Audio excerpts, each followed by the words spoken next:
somebody checking to see if I joined the session. Okay, sounds great. Okay, I have started the presentation, but before we move ahead, can I have a small introduction about yourself so I know, your background and can help you, with more Yeah, case sure. studies and Yeah. other factors? Okay, So, great. yeah, so my background is I've been in IT for, well, many years now, for about 15, maybe well, 20 years probably. I've been developing software development projects as well as doing Microsoft migrations and things like that. And then I was made redundant last April. Uh-huh. And then it kind of occurred to me that I've done all the kind of been head of IT and things like run IT departments, things like that, the previous jobs.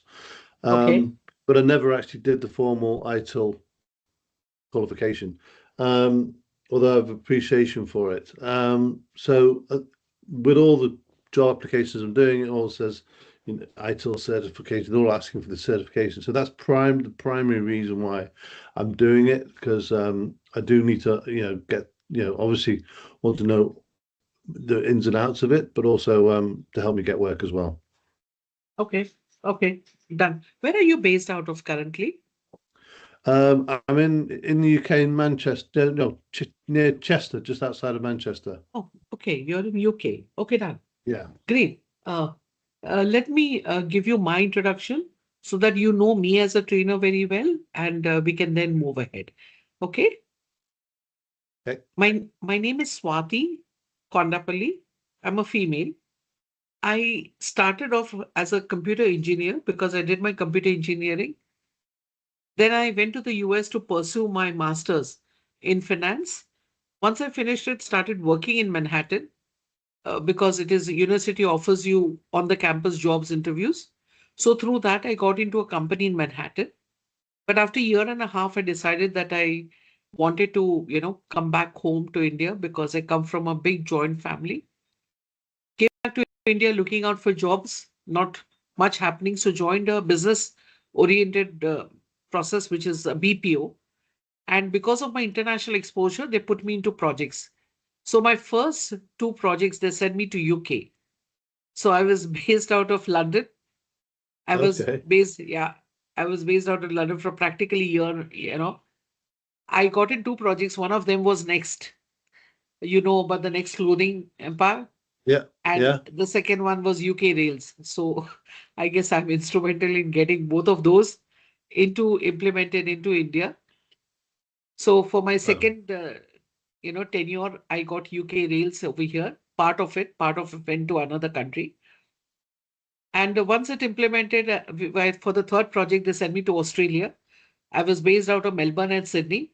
When we were implementing it, a colleague mentioned that they have a huge team joining, in a multinational company, and they have opened up their, avenues for more people. So we, a lot of us applied for it, and out of about 80 or 85 of us who applied, they selected 17. I was one of them, and that's how I jumped the wagon and joined Citibank. Citibank was a great learning experience, worked there for 8.5 years. After that, I took a sabbatical because I've been working so on and off, and I had a small child. I wanted a breather. Initially, it didn't go down well because by then I was vice president operations. I had 485 people reporting to me. So they wanted to know whether I'm joining a competitor. But when I told them I'm sitting at home, they let me, go because it was more personal. I sat at home for about 7, 8 months, and my ex-boss from Citibank called saying they have a huge team joining and if I would like to take their training as an external trainer. So I jumped at it and we met with the learning and development. We chalked a project plan and I started my training. It suited me fine because it was twice in a week and traveling was also about twice in a month. So for 2 days or 3 days, depending on how the schedule was, sometimes it was just in a week once. But once this entire project got over after 11 months, I spoke to my seniors, my mentor, my family, and I decided to pursue my career as an independent freelance trainer. So from then to now, for the last 14 years, I'm an independent freelance trainer. Though I started off from Mumbai, I branched out to other states of India and then gradually international. In the US, I train with IT companies, telecom companies, infrastructure. I train with a lot of construction companies, US trucks. One of the biggest feather in my cap is I train the US Armed Forces, the Army, Navy, Air Force. Yeah, okay, Besides wow. which, yeah, besides which in Australia, I've got gas, I've got IT, telecom company. When it comes to Europe, I train with Germany with Porsche Automobile and Honda Research Center. In Switzerland, I signed a contract with WHO in 2022 to train their people across 10 countries. So World Health Organization contract got over in 24. And it was a great learning experience because there were 10 different countries and it went on for about 2.5 years. When it comes to UK, I train with one of your government organizations. I train with an IT company. I train with construction company. I've also taken open group training programs. Besides which, I train in Malaysia, Singapore, Vietnam, Hong Kong. Uh-huh. I've also in Gulf, I've got a lot of candidates where I not only take online, but also personally. So this is my background about how I started off and where I've landed. As far as my certification goes, I'm certified in PMP, Project Management Program. I'm certified in Prince 2. I'm certified in ITIL all the way as a master. That means I've done my, done my ITL Foundation, my intermediate Yeah. courses, and I'm a master now. I'm also certified in Six Sigma. I've done my green belt, black belt, master black belt, and currently I'm a champion. So I also do audits and projects based on Six Sigma. I'm certified in business analyst. I'm certified into emotional intelligence. And because of my background and from where I come in, I've got another 48 certifications from different banking background, BPO background, customer oriented. So that is a little about me.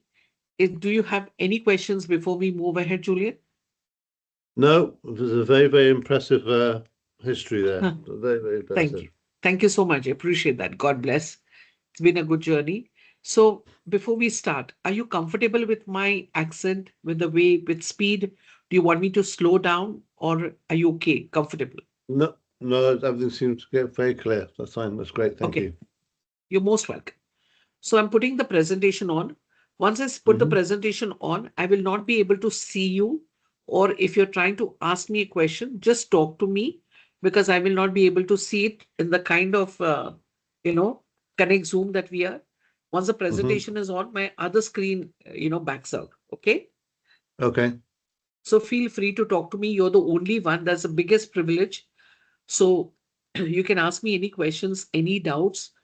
I'm perfectly okay with you talking to me, asking me, stopping me in between.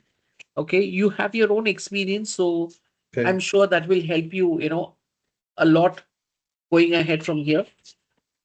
Is there anything in particular you want me to focus on? Do let me know.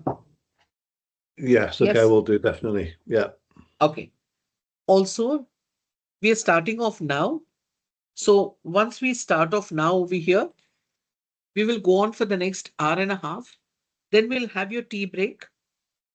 Once you finish with your tea break, then we'll continue till lunch. Between tea break and lunch, if you feel that you need a breather or you need some time off, 5-10 minutes, do let me know and we will take the time. Otherwise, post lunch, we start our training once again and then we will continue with our session, a tea time again post lunch, and then we close off. So we might close off, depending on how we are picked up. Since you're the only one, we might finish off faster. So don't worry about it. I'm not going to skip anything. I'm not going to miss out on anything. But when there is a team, what happens is that a lot of times there are a lot of questions asked or, you know, there are discussions happening and that takes time. So when it's a one-on-one, because it's you and me, maybe the limitation is there when it comes to discussions or the number of questions. In a group, there are many of them, and that's how it takes time with all of that. So Yeah. don't panic, don't worry, but I'm informing you earlier on so that you're aware of that. Okay, Okay. Yeah. done. We started That's off at fine. 9 o'clock. It's 9:10 now, 9:11. Yeah. 10:30 we'll take your tea break. If you want it earlier or you want one more break after that, do let me know and we'll do that. Okay? Yeah, that sounds good. Sounds like a plan. Okay, brilliant. I will share with you ITL courseware, the actual courseware. I'll share with you the documents. I'll share with you the exam sample papers, which are the authentic original sample, question papers. So you know exactly what to expect when it comes to your, when it comes to your exams. After this course is over, if you feel there is any doubts and you need my help, do not hesitate. Come back to me. Nobody will charge you. Nobody will ask you. Just let them know you want to speak to the trainer and help you understand concepts. Is that done? Yeah, that sounds good. Okay. We should be starting now. And I'll go, as per the entire module, which comes in directly from PeopleCert. Earlier, what happened was we were given a little free hand to create or to make changes into the module. But in 2022, when they came up with the new version and they updated slightly small aspects of it in 2023. So ever since they did that, we have not made any changes to that, or we are not allowed as trainers to do much changes to the courseware. So the courseware directly comes in from PeopleCert, AXELOS body. Okay. Okay, So, yeah. okay, just for you to be aware of that, this entire PeopleCert International Limited affiliates to PeopleCert, and all of this is, something that they have sent it, and we go by their, entire updates. So I'm going to be starting off with ITL Foundation. ITL Foundation is the basic, very, very basic course. And as we move ahead, if you have any doubts, any questions, do let me know. ITL has, PeopleCert has added a few activities for you as a candidate so that you understand the concepts and what is there within it. So these activities are either for 15 minutes or 20 minutes. Once you completed, what I'll do is that because you're the only one, I'll start, writing them, as my own thought process. You write it what you think, and then we can compare notes to see, how we are going or what is there. Is that okay with you? Yeah, that sounds good. Okay, done. So these are some of the icons that you will see on your presentation. It simply means you have to pay attention to this topic, or, you refer to the book over here. This is about the configurations and settings. You can discuss, reflect on each of these activities. Further reading, detailed ITL practice that you will need to go through. These are some key learning points for you. You need to learn about the objectives. Question and answer, think about it. If you have any questions, any doubts, what question would you think about over here would come to your mind? Review multiple choice questions, look at the syllabus, and look at the timing for your exam. So we're starting off first with your ITIL introduction, trying to understand, first we introduce ourselves, which we have already done, and then we will talk about ITL introduction. So this is introduction. We have already done that.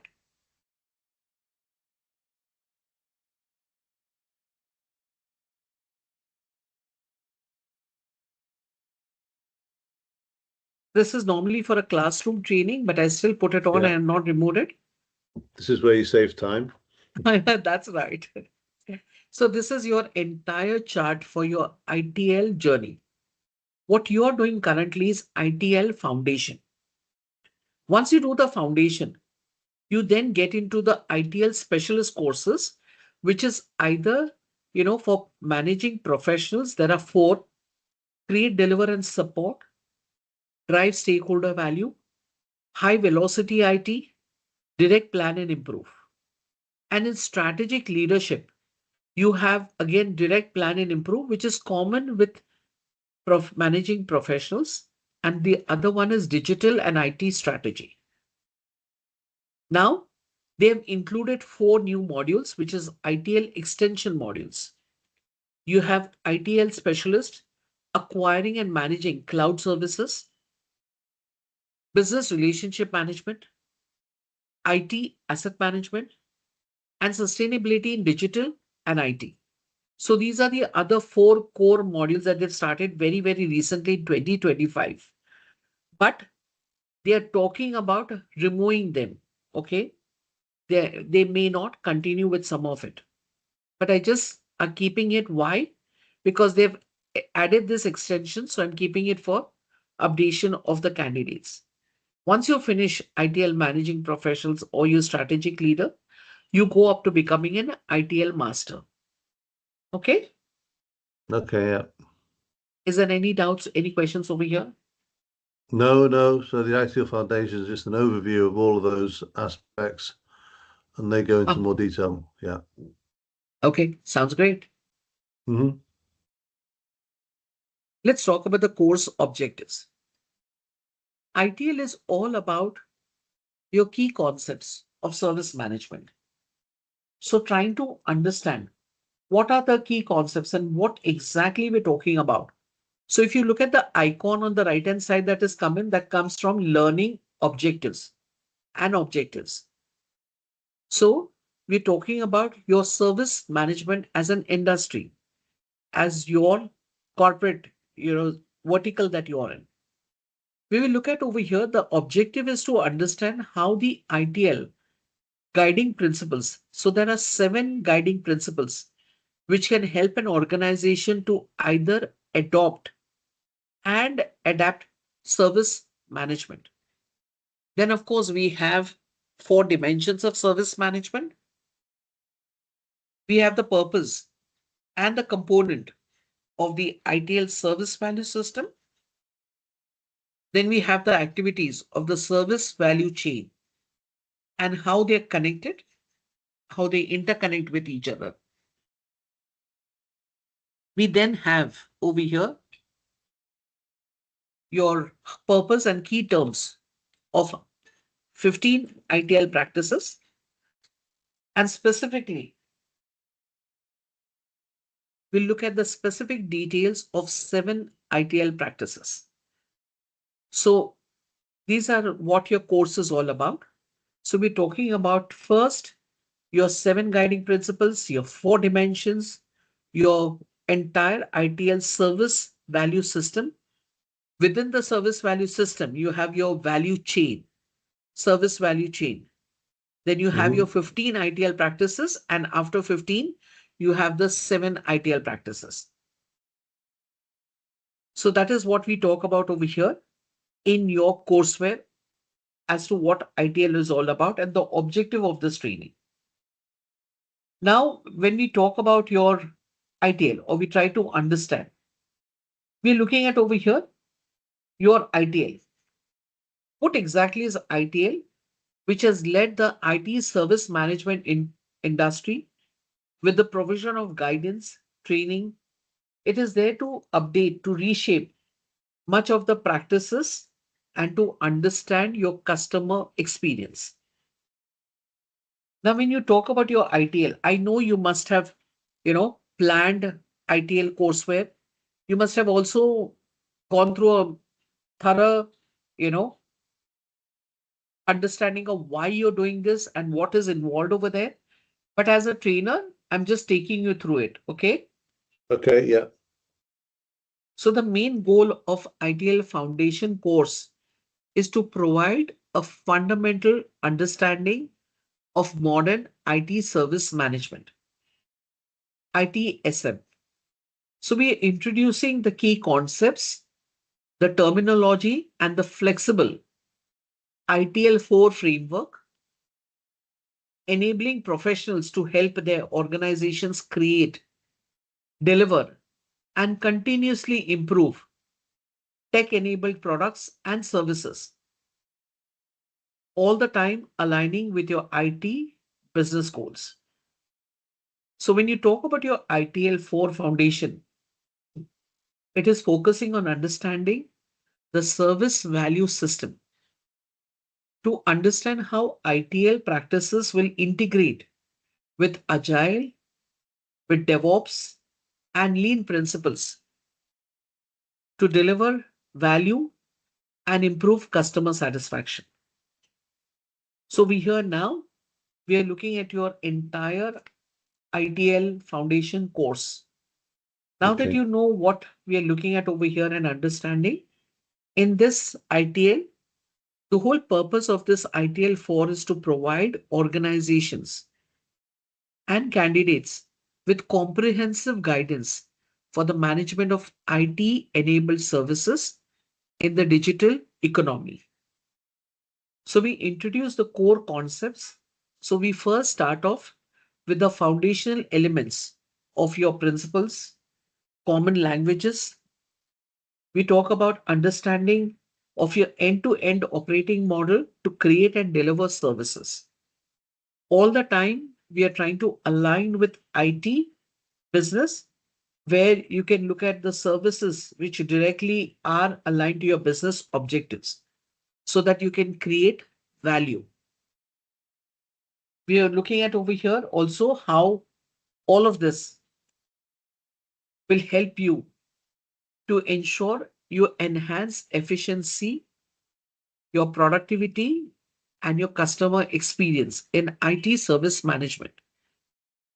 So you will basically have a basic understanding of ITIL. You can work within an organization to enhance customer service, experience, productivity, efficiency. Also, as an individual over here, it will help you in your career and advancement because you understand, this entire eh, system, or you understand the framework better than others. So this is what we're talking about as an ITIL. This is the basic introduction to ITIL foundation to introduce you and to understand what ITIL is all about. Initially, when we start off with ITIL, we're looking at over here your simple as to what is service provision, what are products, what are value. So when you understand these very basic stuff, after you've completed this, we will then walk into your main ITL courseware, which talks about the 7 guiding principles. It talks about your 4 dimensions, your service value system, your service value chain, and the 15 principles and the 5 later on. Okay, but first we will get into very basic introduction about what is service, how does it impact organizations, how do organizations plan it. So we'll talk about what exactly is an organization. So it starts from as basic as that. Julian, you comfortable? Yep, yep. Okay, done. Thank you. So knowledge check. They have this knowledge checks after every few topics. So it's Hmm. okay, just take it with with how comfortable you are. When you remember, when we talk about this, what can you remember from this introduction? What is ITL 4 about? So that you can understand it is a stepping stone for you to move ahead. Hmm. First one, what is an organization? So when we look at an organization, or you're trying to understand what is an organization, we all are working in an organization. Every corporate, we've been working for a very long time. It's not like we are asking a child that what is an organization. But when you look at over here and you're trying to understand what exactly is an organization, we are trying to look at it from the concept of over here as to what exactly we are trying to look at from our point of view as an IT service management. So organization is defined as a person or people, a group of people where they're working in this organization in their own functions, in their own verticals, in their own designated, you know, roles, and they have responsibilities, they have, objectives, they have authorities and relationships, all of them working together to achieve a single objective. Because there are so many people with different backgrounds, with different um, color, creed, religion, state, city, coming in from different countries, coming in from different roles, coming together to work, we lay a strong emphasis on culture, skills, and structure so that each one of them together can work and deliver services and value to the customer. So it is a major key dimension, if you note it, where the definition is a person or a group of people that has its own functions with responsibilities, authorities, and relationships to achieve its objectives. So organizations vary, they differ in the size, in complexity, depending on what kind of an organization it is, and in their relation to legal entities, from a single person or a team to a very complex network of legal entities united by common objectives. We're trying to understand over here what are their relationships and what are the authorities over here.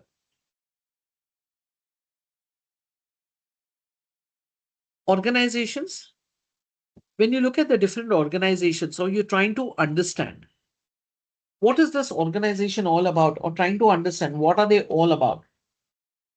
We say that when it comes to your organization, we're looking at over here your service relationships.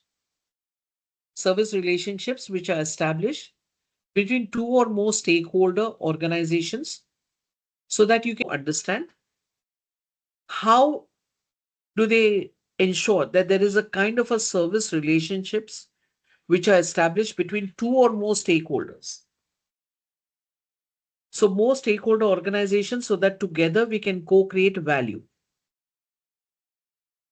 Organizations also over here take a very, very strong role. And this role over here of organizations is nothing but to ensure that we look at who are the service providers in our industry. Who exactly over here are the service consumers, the one who consume our services and who we as an organization ensure that we are giving that kind of services to them. So when you're looking at over here, we look at organizations both who can provide and consume services at the same time. Now remember one thing, as an organization, we are both. We also provide our services to our clients, to our customers, but we also consume services. Do you know how we consume services, Julian? We consume, as an organization, consume services. Well, in sort of like the things that we need to have to run the organization. So Absolutely. in some Absolutely. organizations that might be IT support, and others it'll be Yes. Utilities, Yes. all sorts. Absolutely. So every organization is both. They consume services, but at the same time, they also provide services to their clientele, to their stakeholders, to their, investors, to their trustees. So it depends, how you look at it as to what kind of an industry you are into. So we're talking about your ITL. Now let's talk about a service, the consumer and the provider. So when you look at over here, service provider organizations, a provider is an organization that creates and delivers services. So we do know that over here, service provider organizations are looking at it from both the angles. Now, the reason why we are trying to emphasize on this one is that because this course is about service industry. And that is the reason why we are trying to look at over here as to how do we consume, and we look at the services also. So service providers or service provider organizations will design, deliver, and support the services, focusing on value co-creation with consumers through the service value system. And this service value system, which integrates organizations and people, information and technology, partners and suppliers, value streams, and processes. It's less about being rigid structures and more about being a very holistic, adaptable approach to create value. Service provider organizations. Now, Henry, CIO, Excel Car Hire. Now, what they have done is that earlier they felt that the trainers would give random, or examples which uh, sometimes related, sometimes didn't relate. So what they've done is that they created their own specialist, training where they are giving their own example through this Excel car hire as an example. So when you talk about the car hire example over here, they are saying that this is the example over here where you will need to understand through this, this example that they're giving of a Excel car hire company organization. They will let you know what is service provider, what are service, consumers, what do you mean by service, what do you mean by, service relationship, service provision. So they're giving you through this very example. Okay. Okay, So this yeah. is just for you as an to help you understand the topics better. Now, the first one over here, when we talk about your service or your service provider organization, Henry is a CIO in Excel Car Company. He says that Excel Car Hire acts as a service provider. We provide cars for hire. At the same time, he says, other organizations such as mechanics, a team of mechanics, and the companies that we buy our cars from. So to give cars on hire, they first have to buy different kind of cars. So they bought this different kind of cars from the companies and they act as a service provider for Excel. So they are not only service providers, but they also consume service. So it could be, where they fitted a GPS system within the car. They're looking at water to give their customers. Every time a customer has a car, they have tissue papers and drinking water bottles over here. So each of those mineral water bottles, they buy from somewhere. The tissue paper they buy. So they're consuming the services and they're providing it to their customers. So this is the role over here to help you understand it better. That's all.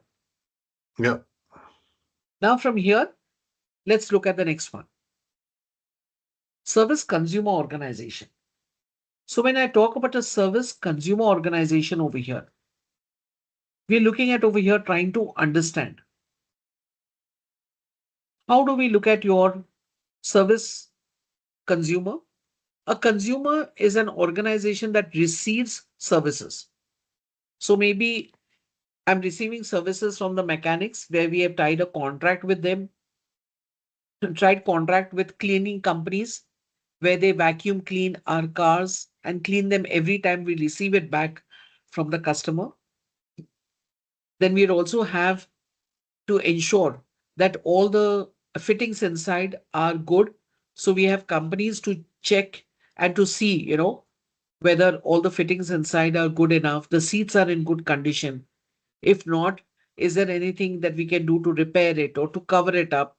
So all of this, where we consume the services. So as providers and consumers together, we are creating value for our customers. Now we talk about service consumption roles. When we look at your service consumption roles over here or trying to understand what exactly is the role over here of your service consumer organization, we talk about Sue, who is a product manager in Excel Car Hire. At Excel, our most obvious service consumers are the people and organizations who hire our cars and use the website and booking app. So for example, Ichika and Farooq are service consumers and so is food for fuel. So we know over here who is consuming our services and whom we provide the services to. Let's talk about some of the key concepts of service management. Do you have any questions for me on service provider, service consumer? No, it's quite self-explanatory. Yeah, that's quite easy to Okay. understand. Okay. So while we take the, organizations take the role of receiving services, it is called a service consumer. And we will also look at consumers who will be individuals, while others will be organizations. So either we take it from one person who is helping us out, that means in a very small role, and there are some who are organizations where we have a contract with. Yeah.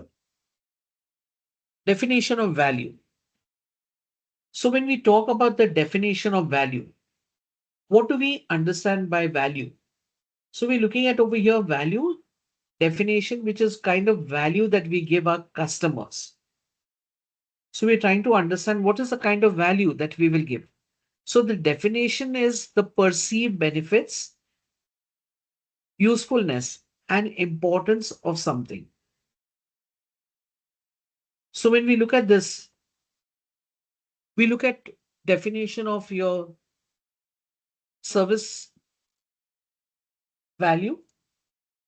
Service management is defined as a set of specialized organizational capabilities wherein we enable value to customers in the form of services. We are developing the specialized organizational capabilities mentioned in the above definition, which requires an understanding of the nature of value, the nature and scope of the stakeholders involved, how value creation is enabled through services. So value, when we say, of course, we know the definition, but it is emphasizing that value is subjective and it depends on the stakeholders' perceptions, not just the provider's intent, realized through co-creation where the customer experiences the service to achieve desired outcomes or trying to form the foundation over here as to what kind of a service or the kind of value that we're looking at over here to give to our customers. So it's very subjective because value is inherent. It's what the customers or user believe that they look at the service that has been provided based on their experience, their goals. But every customer has a different sense of value. That means they think sometimes that I need more, sometimes they feel that I've got so much. So it will depend on their perception and how, we look at it. Mm-hmm. Organizations, along with the customers, trying to co-create value. So they're always taking feedback from customers, understanding who's the customer, whether the customer is participating, what is it that they want. So we have operations, we have customer services, we have different ways and means to find out whether customers are happy with what we are providing. What more do they want? What can we, understand over here by the customer? We're also looking at the importance and usefulness so that it will help you encompass the advantages, the convenience and significance. Very dynamic because we're looking at value, we can change over time and looking at the circumstances. So over here, let's take an example. An example over here to give you about conducting values that, let's say we have an Uber app, right? Mm-hmm. Now, if you have you'll have an Uber app in UK. Yeah, we do. Yeah. Okay. It's been a long time. I've not come to the to UK. I've been traveling other places. So currently I'm based out of Australia. I'm in Okay. Australia, Melbourne. So when you look at an Uber app, we provide a service where a customer books a ride and we help them with the services of this car, which will take them on a ride. But each ride is perceived differently by the user. Sometimes they feel that the car wasn't good enough. They feel that someone concerned about the traffic or the environmental impact. Sometimes, I'm thinking that the cost is too high, or they feel that, it was worth every bit because I was more relaxed and sitting. So customers' point of view or perception will always differ from what you are trying to give. You might want to give the world to them. How they look at it is, different again. And also, also that customer, the person, or the user, the Absolutely. consumer's expectations. Absolutely. Yeah. And they always have high expectations. Hmm. Customers in very little money will want a lot more than, we can give it to them. In the sense, they want in the Apple phone in the cost of a OnePlus or a Samsung, and they want the best of it, the best of services. Plus, they want some free features with it. So customers' expectations are always very high, and we have to ensure we meet up to them, understand who the competitor is, whom are we competing against, and who our customers are. So there is a lot of things that we're looking at over here from the point of view of value. Moving ahead from here,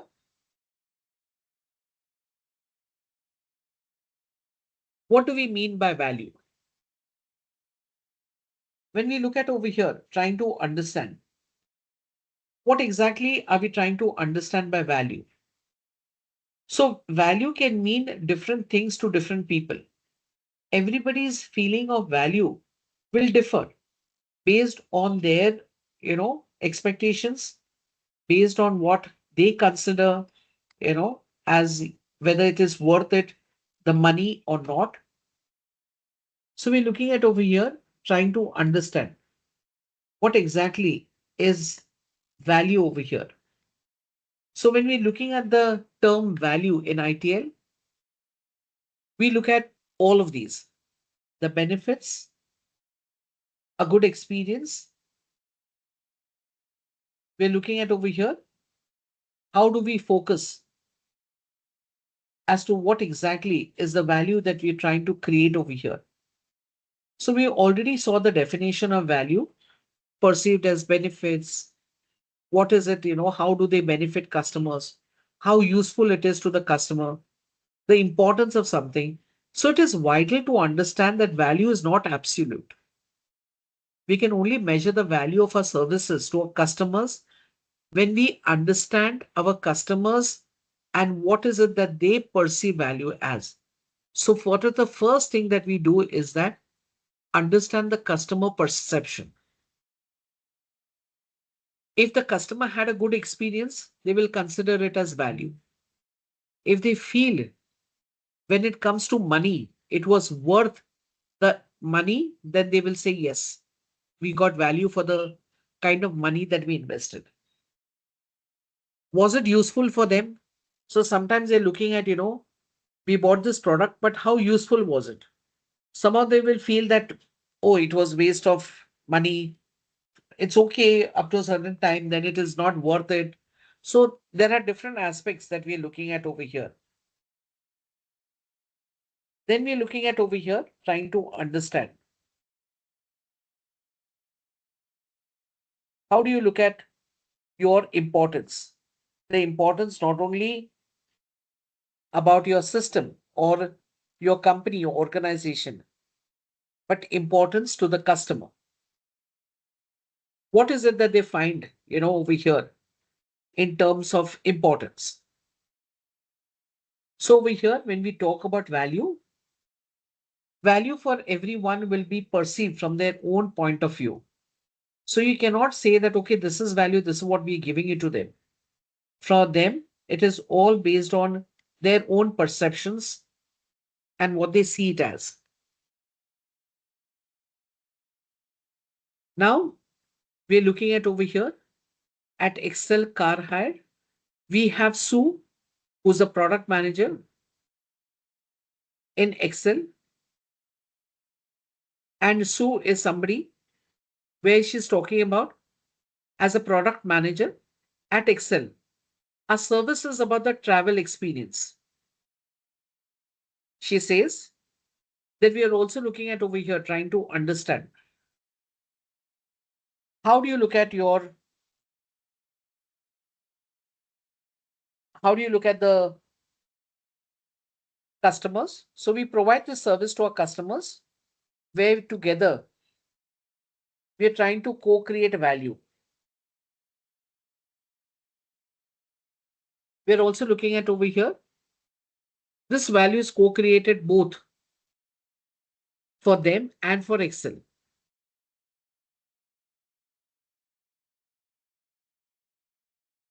We're also looking at over here. How do we look at service management, which will help us to realize this value? After that, how is value created between organizations? You can take 15 minutes, you can take 10 minutes, but this is only not to test you in any way, Julian. We're not trying to test you. What we're trying to do is that just help you to understand. If you can relate to the topic, you've not been able to relate to the topic and how it went. So you understand from your organization point of view, how is value created between different organizations, the one you provide or one you receive. You can take any one or both. You don't have to go into any detail, but because your experience itself talks about you being aware of this. But if you can spare 15 minutes and just make a note of it, and then we'll take it up from there. Is it done? Yeah, okay. Yeah. Thank you. Thank you. 15 minutes it is. I'm right here. I'm putting you on mute, but we'll start once you come back. Okay, 15 minutes. Thank you Okay, so much, okay. Julian. Thank you.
I'm back, Julian. I'm here. Hi. Okay. So do you Um, have anything? yeah, just had a bit of a think, but yeah, it's quite. So I kind of try to look at it from my experience. So I Right, worked right. for I worked for a company that offered leadership development services um, to other organizations. So the other organizations were the sort of the client. Uh-huh. Um, and the way I can see how value was added Right. was when we were bought out by Accenture, and that the combination of the company I worked for works Uh-huh. alongside Accenture. Where I worked, we had all the content and the material and the different approaches to leadership that we were delivering to clients. Right. Accenture had the market research and the data and the analysis that they had Uh-huh. conducted that helped make a more refined offering and to the end client at the end of the day. Okay. That was more specific to them, based on sort of market research. So Right. instead of so the end result is the value added was you're offering something that is more focused rather than generic. Uh-huh. Okay. Anything else you want to add over here? That was those are the main things. So yeah, Okay. Okay. So when you basically talk about, you know, um, as a value to co-create value, I've looked at it purely from the, point of view of a trainer. So you might find my notes a little bit detailed. Uh, so value is created. And when we look at this value definition between two, we say that how the provider will contribute resources, capabilities, expertise, service offerings. So we're looking at the consumer which will contribute the requirements, looking at the context, the constraints, willingness to use or pay, the kind of feedback. So service relationship, when we look at both of them, both are trying to ensure that you deliver service, you manage your resources, you ensure access. So, and all of this we're trying to continuously trying to improvise on. Service consumption is where we're using the services of another organization or a particular person, and they provide us the information. We define what are our requirements, and then we take responsibility for the outcome as to how and who will control it finally. mm, So we're looking at over here trying to encourage and look at how we can collaborate together and build trust, expectations, and communicate thoroughly. So I've looked at it only purely from as a trainer from ITL vision. Of course, you must be aware of this, but you must have thought, from a different angle. So mhm, you're not wrong. You're not at all, incomplete. From your point of view, you were perfect. I was yeah, just trying to give it to you from another point of view. Okay. yeah, and it'll change for any organizations. There's no fixed. Yes. Um, yeah. Yes, you're right. The way it affects them. So, because you're single, I'm trying to help, so that we can, when we both converse, at least you feel part of it. Otherwise, I keep talking, then you give the answer, and then I said, okay, Oh go no, ahead. So, I yeah, so appreciate don't that. don't take my answers to be because some of so many years of training, I might get a little detailed, but just spare me on that, okay? No, I Otherwise, think what?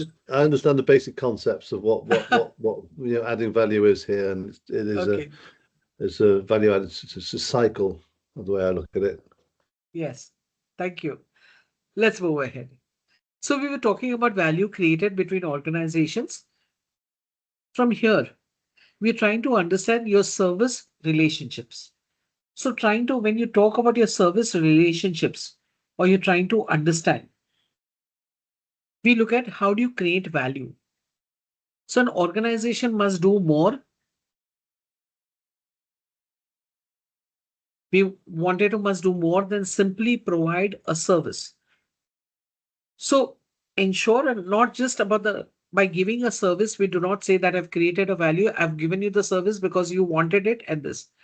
But beyond that, it must also cooperate with the consumers because we are creating over here a kind of a service relationship.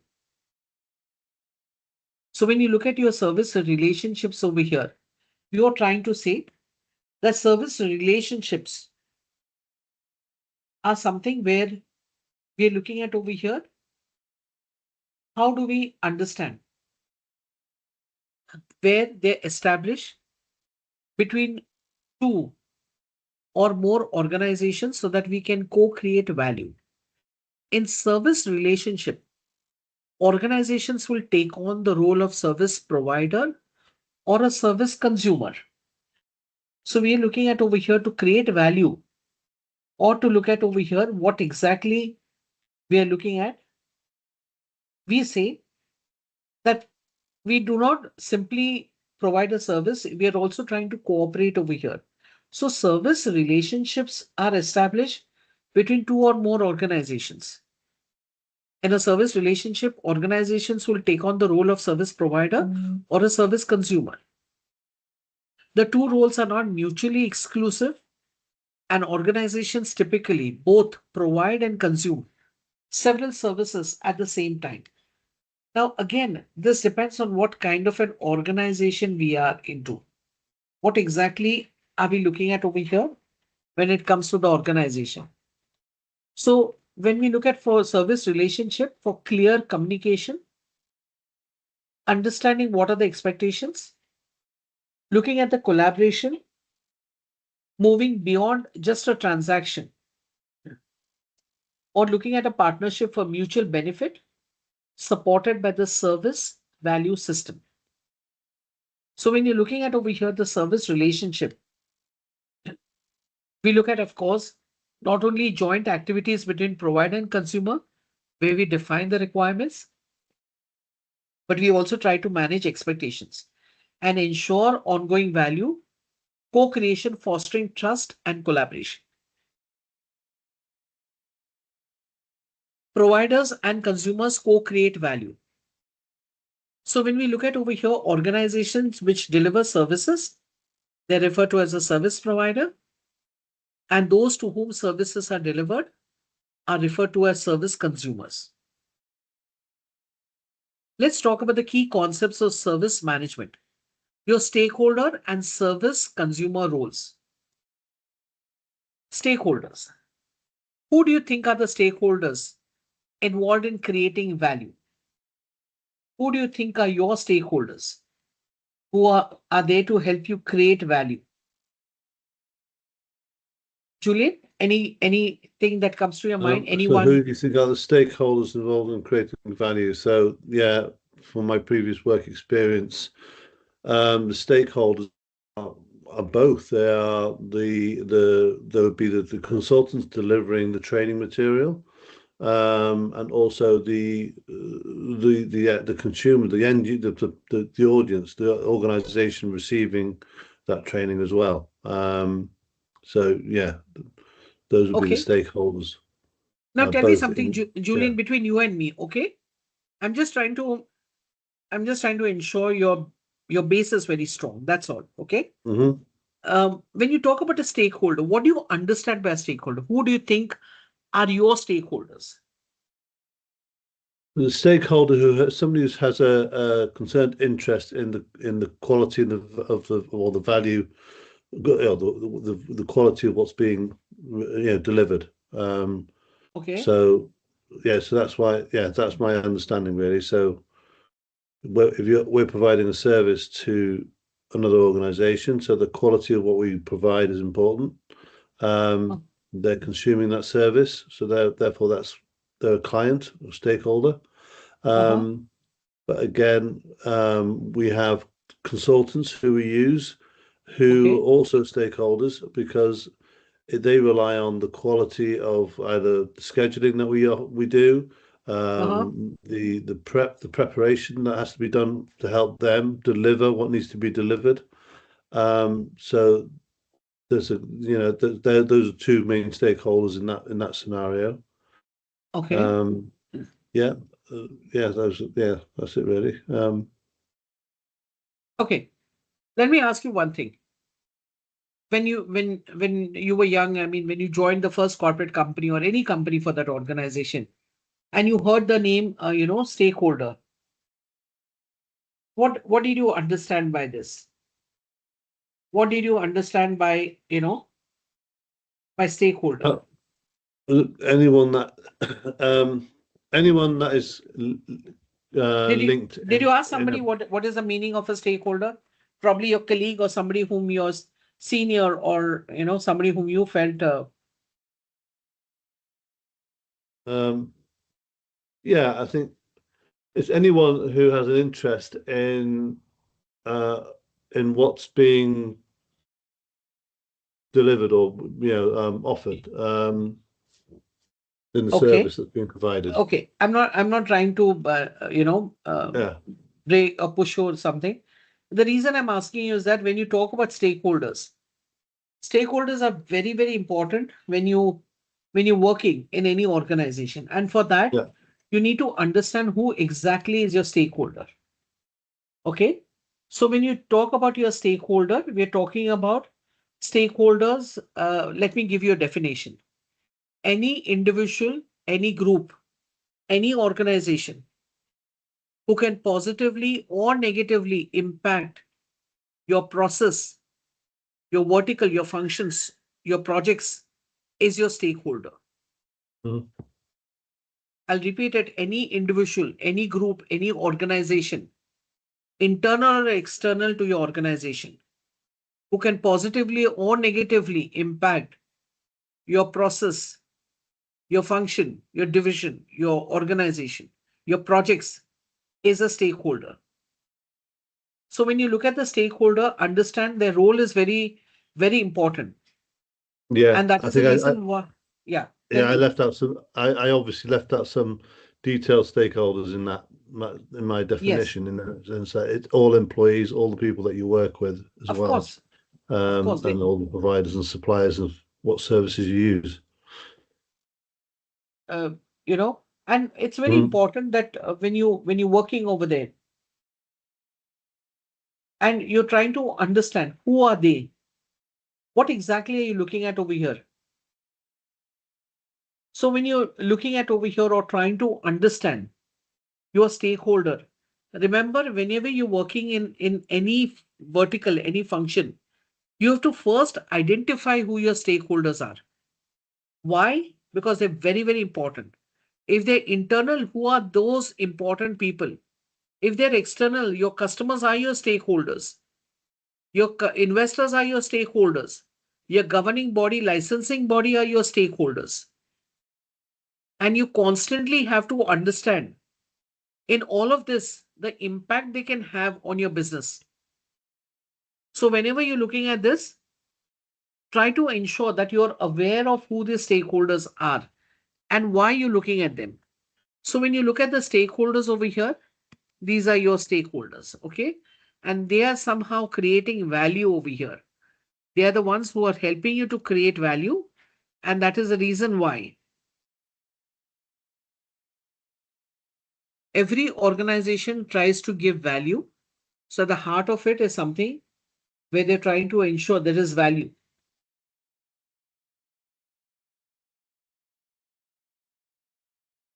The service providers, your partners, your suppliers, service consumer organizations, and who are the other stakeholders? All of these are your stakeholders. So when you look at the stakeholders over here, or you're trying to understand them, you're looking at over here, ensuring that you know who are those employees who are connected with you or whom you need to focus on. The weak ones, the stronger ones. Who are your partners, your suppliers? So in case of something particularly you need, you've already identified them. You're looking at the government organizations, looking at investors and stakeholders. You're also looking at social and community groups.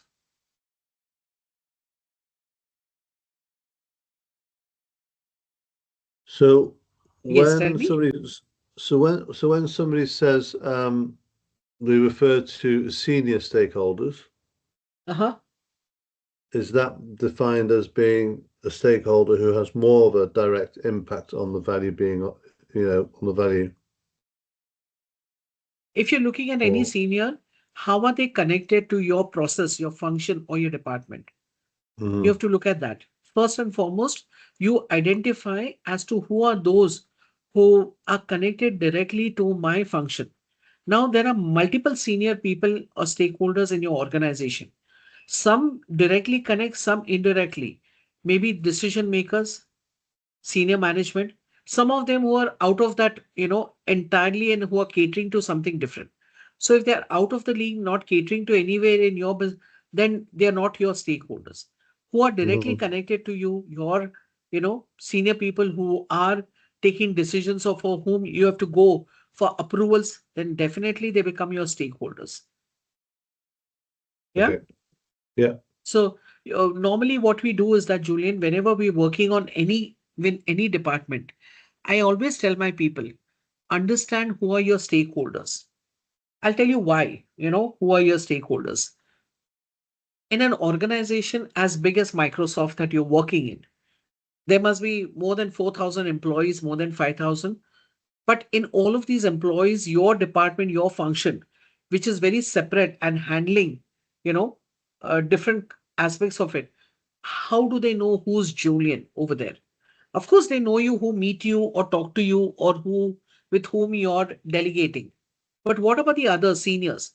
So plenty of time I tell my people that when you join any company or you're connected for any project, any freelance, anything at all, first make a list of all the stakeholders whom you're going to be connected with, either internal or external. Make a list of all of them and what you would like to know about them. You have to also ensure you meet them regularly, not for anything else, but your consultants, your subject matter experts, your different vertical heads. Why? Because you need information from them. You need to understand where they lie, what is happening. And for that, you need to know them. Now, if you go to them the first time, of course, they'll say, so you're Julian, you're doing what? And you tell them what. So they say, okay, fine. Okay. So what do you need from me? Okay. Um, let's meet up in a day or two and then we'll do that. When you meet them in a month twice, they're still very, stiff. Mhm. But when you meet Yeah. them the next month, they will look at you and you say, hey, Julian, how are you doing? What happens is that you'll create a kind of a relationship. You'll talk to each other. Now, when you do this and you're telling them that I've heard so much about you, what would you guide me? What is it that you'd look at? What about this company? Is it really, or you think I should venture into something else? So when you're looking at all of this, what happens is that they start treating you more like somebody whom is very important. They're sharing information, they're telling you, helping you, supporting you. So tomorrow if you meet them in any conference or anything, and all of you are entering, they can always look at you and say, hey, Julian, how are you, long time?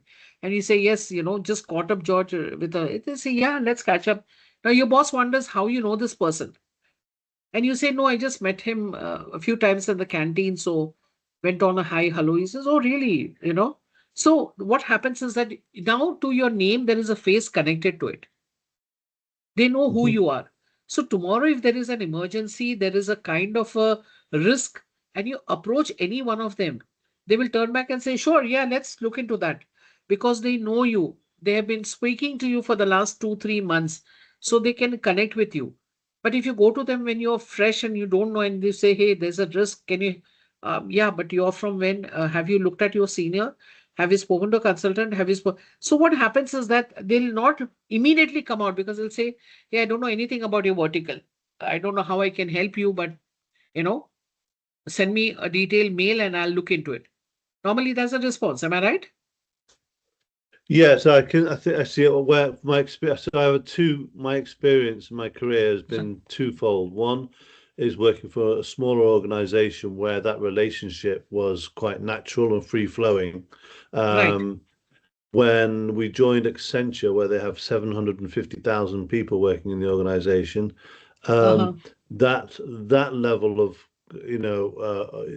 sort of getting to know who the stakeholders are was almost, I would say, almost impossible to do it properly, because everything was remote, everything's over the phone. How they ensure quality is a mammoth task. But yeah, that's where I can definitely, the larger the organization, the harder that job is to sort of like for stakeholders and even to be working together in certain areas. Yes, it So is. And always, if you want to, you know, really get into the groove of it, be noticed, climb faster, get to know your stakeholders. As simple and straight. What you're doing is that you're collaborating, you're creating a relationship, you're communicating, you're coordinating, and you're known over there. I'm not saying go overboard and only do that, but your task most of the time as you grow as to be a senior, your task is not to sit and do all the work. You delegate the work. You're then mm, networking, and networking works the best. yeah. And to networking also ensure you do that in a month. Highlight whom you're going to meet up with, when you're going to meet up with them, what exactly will be required. So that when you start meeting them, you start talking to them, you know exactly what is happening and how you're going about with it. Network, communicate, get to know them. Sometimes even different. There are so many times that people have gone out of their way to help me, not because of, that I'm great or something like that. It's just because of the kind of rapport that we have built over a period of times. And they say, yes, I've seen you coming in, asking questions, working. I think you're very passionate. And when I call them up and I say, this is what has happened, Samantha, can you guide me? She says, of course. Why don't you come in the afternoon? We'll sit and we'll work on it. Is it about the same project that you were talking about? And I say, yeah, just got stuck. I'm like at a loss. She said, no, no, don't worry, come. So what happens is that sometimes they give you the kind of support because they met you so many times. They want to help you out. They want to support you. They want to, you know, take care of it. So Mhm. do that. Yeah. Yeah, definitely. So these are some of the examples of how value might be created. So when you talk about how value is created, we look at the consumers, the employees, the shareholders, and the community. So some values created for stakeholders are direct, such as the generation of revenue. Others are indirect, such as employee experience, society and community, which may benefit from provision of jobs or contributions to community development. So we hear now, this is what we're looking at in terms of consumers, employees, shareholders, and of course, your community in itself. So we will talk about service consumer roles, which is your customers, your users, your sponsors. But before that, we move ahead. Would you have any questions, any doubts for me? No, that's all quite clear to me. Thank you very much. Okay, thank you. Should we take a break for your tea? It's 10:30, Um, I guess. yeah, that sounds like a plan. Yeah, we'll Yeah. do that. Okay. Yeah. Uh, uh, Okay. 30 minutes. I'll see you. 30 minutes. Yeah, brilliant. Okay. Fantastic. Done. All right. Thank Okay. you. You're most welcome. I'll see you in Thank you. 30. Okay. All right. Thank you. Thank you.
Hey, Julian, I'm back. Oh, hello. Hi. Welcome back. Okay. Are we good to go? Should I start? Yeah, yeah, we're good to go. I'm all ready. Okay, thank you so much. So we were talking about our consumers' value, relationship, service management. We still continue with that for a few more slides, and then we'll get Hmm. into the core of it. Okay. Okay. The whole idea is that everybody's concept of understanding service relationship, consumers, users, who are the providers, is always different. And that is one of the reasons why ITIL, your PeopleCert, has decided to speak about this first and then the rest of it.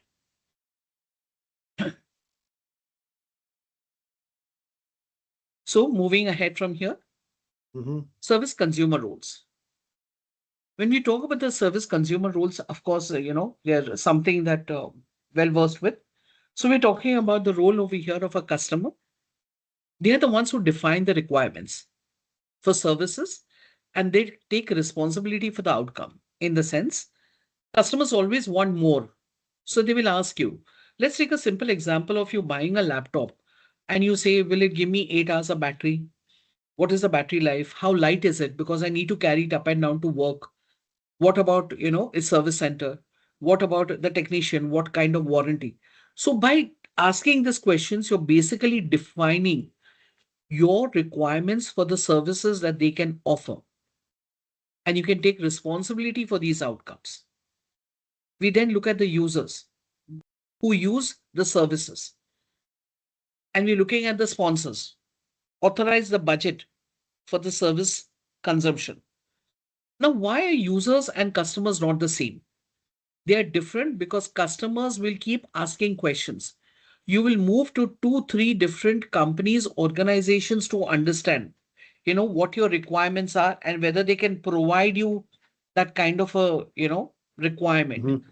Once you make the payment, then you become the official user. So the difference is till you buy this, we are always trying to find out which product is better from which company. These questions that we keep asking define the requirements. But it also means we are still then the customer, not the actual user. Only when the transaction takes place of money, we then become the user of those particular services. Each of these roles may have different and sometimes even conflicting expectations from services and have different definitions of value. We talk about Excel's service consumers. So when we talk about Excel service consumers, we're talking about Marco, who's an IT delivery manager for Excel Car Hire. Sponsors are the people who authorize budgets. So for Excel Car Hire, our sponsors include Amelia from Food for Fuel, who approves the travel budget. Even if she doesn't travel herself, she's the one who's sponsoring this, talking about the budget, authorizing it. Then we have Henry. Henry is the CIO of Excel Car Hire. And we're looking at over here individual service consumers such as Ichika and Farooq, who approve their own budgets, define the requirements for car hire, and drive the cars. Therefore, Ichika and Farooq act as sponsors, customers, and users. Service consumer roles. When we look at the service consumer roles, but obviously, we're looking at who are the users. The users who will actually use the product. Customer. Customer is a person who wants to buy something. You will go on a weekend or you will ask your friends, which laptop do you think I should invest in now? There are so many new in the market. What about, the warranty guarantee? What about value for money? You might even go to the electronics store and try to figure out which one is giving you better, a better value for your money. Also, depending on what your requirements is, which one fits you best. So you might not just buy it outright. We normally go into different stores. We try and understand what the requirements are, and then we purchase them. So before you purchase, you're always a customer. Only when you purchase it do you become the user of it. Sponsor and the user. So when you're looking at over here, trying to understand the sponsor and the user. So we're looking at over here who it is. So let's say, you're looking at thinking of, as a family, you want to buy a mobile or cell phone for your children or for your spouse. What would the role of the children be? They are the users. They're the users because they would be using the cell phone. One parent will research the options and decide which one is best for them because they're still in school. So you're looking at over here both as a customer and as a user. Another parent, you are taking care of the paying of the bill for the cell phone. So you become the sponsor and the user. So the stress is that it's not important to identify these roles or relationship. It is more about effective communication and how do you manage that particular role. It is important to identify these consumer roles in service relationships to ensure effective communication and stakeholder management. Mm-hmm. Now we're going to be talking about key concepts of service management. You look at your stakeholder and service consumer roles. And for that,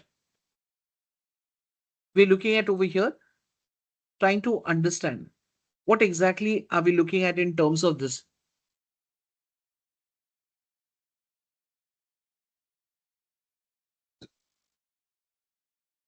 Stakeholder map. You draw a stakeholder map of your own organization. You identify each stakeholder's interest in the organization's products and service offering. We list their expectations if they're customers and how each one contributes towards value co-creation. So basically now what we do is that create a stakeholder mapping to understand who your stakeholders are. Now, when you create a stakeholder map,